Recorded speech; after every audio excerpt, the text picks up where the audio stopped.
10 minutes later, one of the guys calls me on the radio. He says, they got to the hospital, he's got a heartbeat. Mine almost stopped. I do not know you, but I am your brother. You do not know me, but I am your protector. I will run into a burning building to save your life. Though I do not know your name, I will take a bullet for you. Though we've never met, I believe in duty and sacrifice of self. Your family is my family. Is my family. Your life is my duty.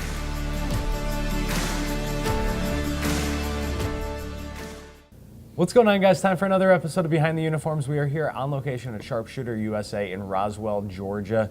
This gentleman joining us on the show, the way that this works, for those of you who have never seen it before, is our guests are active, retired veterans, police, firefighters, any first responders, and they share with us two stories. A story about a good day, a story about a bad day, and it helps to really humanize the men and women behind the uniforms. And we ask that you guys all help us share this. So without further ado, tell them who you are.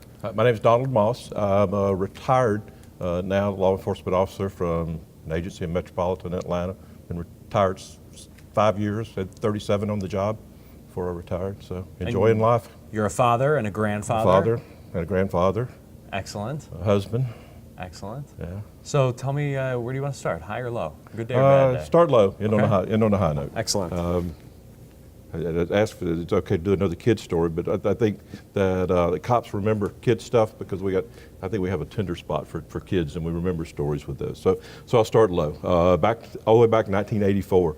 Shows how long I've been on the job. But which a call that started with a missing child, a boy about 11 years old that was missing from an apartment complex. So we spent a Sunday afternoon looking for what we thought was a missing child, a lost child in the woods and stuff. No luck on Sunday. We spent a whole day on Monday looking for a child, that we thought was wandering in the woods, lost. And by Tuesday, the focus had changed a little bit because we hadn't found this child. So we're doing a search of that area close to where he lived, a section of woods, and I came upon a place that just looked disturbed in the woods there, and rolled over a log that was there and brushed back a pile of leaves. And when I did, I uncovered his leg from his knee to his hip. Oh, no. And found where he turned out he'd been murdered, and his body had been hidden there within 100 yards of where his parents lived, where he lived. So yeah, a hard day. Were you guys able to catch who did it?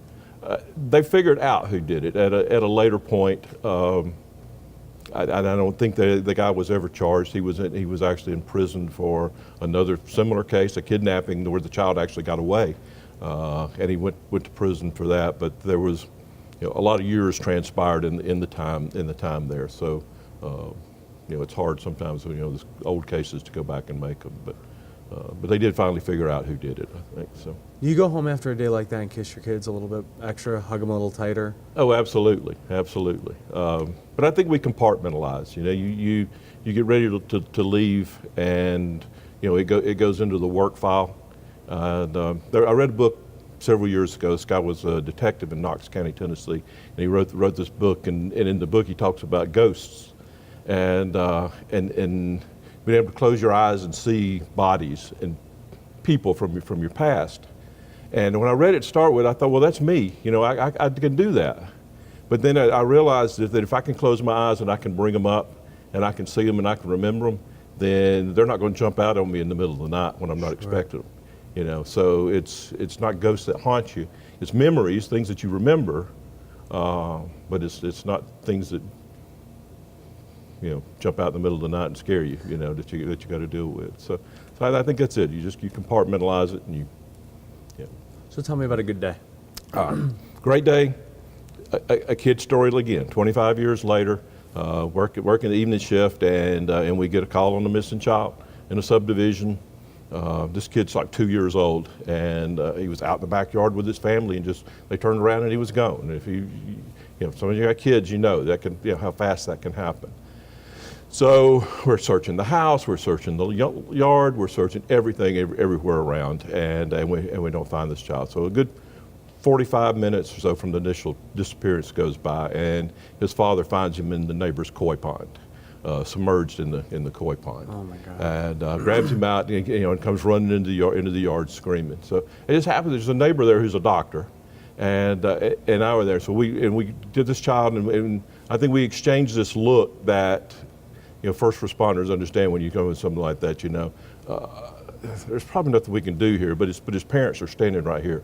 You know, you can't do nothing. So we put this child on the ground and started CPR. Called for the rescue squad to get there. So we're going through, you know, what I think in my mind at least, you know, was emotions for the CPR. But the rescue squad shows up, the ambulance shows up, they take over the CPR, they take off to the hospital. We go about gathering our information, you know. 10 minutes later, one of the guys calls me on the radio. He says, they got to the hospital, he's got a heartbeat. Mine almost stopped, you know, but I mean, that's like, you know, all this weight just disappears, you know, Sure. from everything. So it's not often you get really, really happy endings, and he survived. Wow. You know, so